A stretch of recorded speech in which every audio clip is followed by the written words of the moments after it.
Hi అండి, అందరు నమస్కారం. నా పేరు కిరణ్. ఇప్పుడు మనం మాట్లాడుతున్నాం కార్తీక్ దీపం 2 సీరియల్ ఎపిసోడ్ రివ్యూ గురించి మాట్లాడదాం.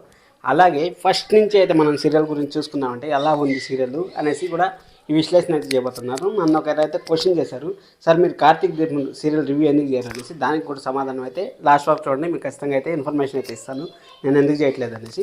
ఇప్పుడు మనము ఒక చిన్న పాయింట్ మాట్లాడుకుందాం. ఆ చిన్న పాయింట్ ఏమంటే ఫస్ట్ ఎపిసోడ్లో బిడ్డలు చేంజ్ చేశారు, పారిజాతం గారు బిడ్డలు చేంజ్ చేశారు కదా, దీపాన్ని జోష్నాన్ని చేంజ్ చేశారు కదా.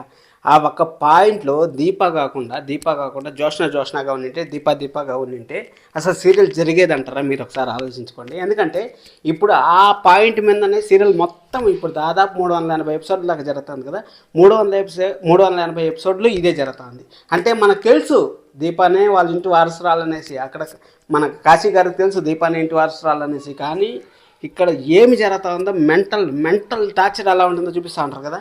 ఎలా ఉందంటే సీరియల్ ఒకేసారి 100% హైప్ తీసుకుపోయి డబాల జీరోలు వేసేస్తూ ఉంటారు. ప్రతిసారి ఇదే జరుగుతుంది. దానికోసం అనేసి నేను సీరియల్ రివ్యూ చేయట్లేదు.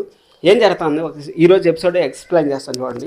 అక్కడ మన దాసు గారు అయితే వచ్చారు కదా. దాసు గారు వచ్చి అసలు ఇంక చెప్పేస్తారు, రామ్మ నువ్వు అనేసి లాక్కెళ్ళిపోతాను, గుళ్ళో నువ్వు రాయిగా ఉండవు, రాయికి పూజ చేస్తా అంటారు, టెంకాయ కొట్టాల్సిన రాయికి పూజ చేస్తా అంటారు, బయట ఉండాల్సిన చెత్తకుప్పలో ఉండాల్సిన రాయికి పూజ చేస్తా అంటారు అనేసి పెద్ద డైలాగులు చెప్పే కొద్దికి అబ్బా ఈ రోజుతో అంత పటాపంచలు అయిపోతుంది అనుకుంటే, డైరెక్టర్ గారు మాత్రం చాలా తెలివి ఉపయోగించి ఫస్ట్ మనకు ఎప్పుడో 10 రోజుల ముందే అక్కడ గౌతమ్ తప్పు చేశాడనేసి ఒక అమ్మాయిని అయితే ఇచ్చేసాడనేసి డ్యామేజ్ చేశాడనేసి అక్కడ వాళ్ళు మాట్లాడారు కదా. అక్కడ మాట్లాడినప్పుడే మనం అక్కడ దీపాన్ని అయితే పంపించారు. ఇప్పుడు దీప మరొకసారి బక్రా అయితే అవ్వడం పక్కా 100% మరోసారి బక్రా అయితే అవుతుంది.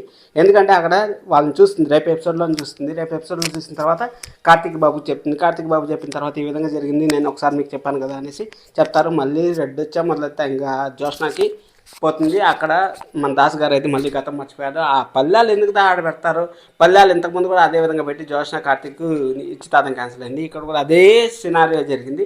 ఇదే రొటీన్ రిపీట్ జరుగుతుంది. అంటే వాళ్ళ ఇంటికి వీలు పోవడం, వాళ్ళతో కొట్లాడడం, లేకపోతే వాళ్ళు వచ్చి వీళ్ళింట్లో కొట్లాడడం, ఇదే జరుగుతుంది. కాబట్టి నేను రివ్యూ చేయట్లేదు.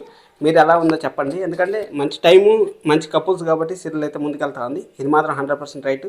మీకు ఇష్టమైందంటే ఖచ్చితంగా లైక్ చేయండి వీడియోకి.